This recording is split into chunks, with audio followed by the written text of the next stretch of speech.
Sabe aquela imagem clássica de um hipnotizador balançando um relógio em pêndulo diante do olhar perdido de um paciente para fazê-lo mergulhar em um transe profundo?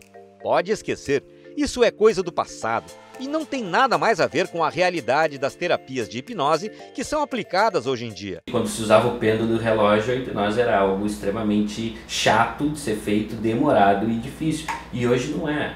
Hoje a gente sabe como é que funciona essa interação, porque falar sobre hipnose é falar sobre como o nosso cérebro funciona. Uma coisa está diretamente relacionada à outra.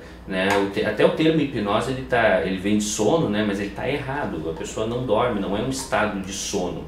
A pessoa fica completamente consciente e quando a gente começa a entender como é que o cérebro funciona e por que a técnica funciona, a gente começa a ver que uma coisa está relacionada à outra. A procura por este tipo de tratamento vem crescendo, como observa o Gabriel. Normalmente são 3 tipos de demanda. Primeiro são pessoas que elas são muito inteligentes, elas têm noção daquilo que elas precisam fazer, mas por algum motivo elas não conseguem executar aquilo que elas se propõem. O segundo tipo de queixa que eu tenho aqui são pessoas que sofrem de estafa mental ou já burnout, são pessoas extremamente estressadas e isso acaba acometendo muito a performance delas.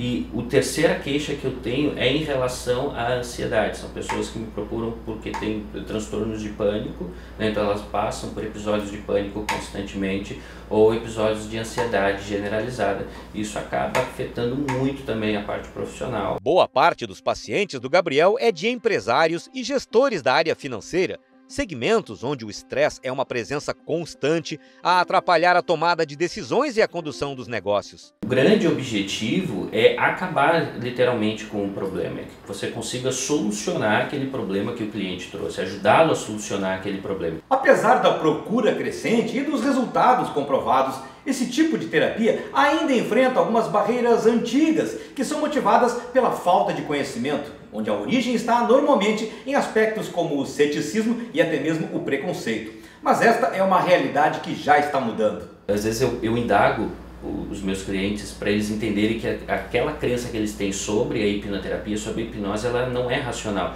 Que eu não consigo, por exemplo, dizer 5 palavras para uma pessoa e controlar a mente dessa pessoa. Isso é impossível de ser feito.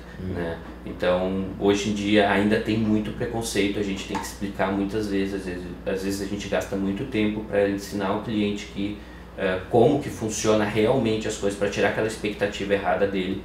Mas cada vez mais está se popularizando até por causa dos resultados que vem se obtendo, não só eu, mas como outros colegas. Segundo o Gabriel, as universidades também precisam se adaptar e abordar essa técnica com mais objetividade. Tanto a compreensão da técnica mudou, quanto a compreensão do nosso cérebro, de como o nosso cérebro funciona, ele mudou.